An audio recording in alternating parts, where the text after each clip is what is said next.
கனவு கண்டிருப்பீங்க. எல்லாருக்குமே கனவு காணக்கூடிய ஒரு நிகழ்வு நடந்திருக்கும், வாழ்க்கையில் நடந்திருக்கும். ஏதாவது ஒரு கனவு வந்திருக்கும், எதை பற்றி வேணாலும் கனவு வந்திருக்கும். கனவு கண்டிருக்கீங்க இல்லையா? நீங்கள் உங்களுக்குள்ளே கேட்டு பாருங்க, என்னைக்காவது உங்களுடைய கனவு வேறு மொழிகளில் வந்திருக்கா? உங்களுடைய தாய்மொழியை தவிர வேறு மொழிகளில் உங்களுக்கு கனவு வந்திருக்கா?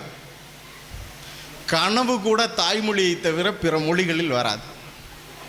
அப்போ என்ன செய்யணும் அப்படின்னா, நம்ம கனவே நம்மளுடைய தாய்மொழியில் வரல அப்படிங்கிறப்ப நம்ம உள்ளுக்குள்ளே சிந்திக்கிற விஷயம், நம்ம எதையாவது ஒரு பிரச்சனையோ இல்லை ஏதாவது ஒரு சூழ்நிலையோ இல்லை நம்ம சமூகத்தில் நடக்கிற ஏதாவது ஒரு விஷயத்துக்கான மாற்றத்தை நீங்கள் உள்ளுக்குள்ளேருந்து நீங்கள் யோசிக்க ஆரம்பிச்சிங்கன்னா, அந்த யோசனைகளினுடைய முழு வடிவம் எங்கேருந்து ஆரம்பிக்கும் அப்படின்னா தாய்மொழியிலிருந்து தான் ஆரம்பிக்கும்.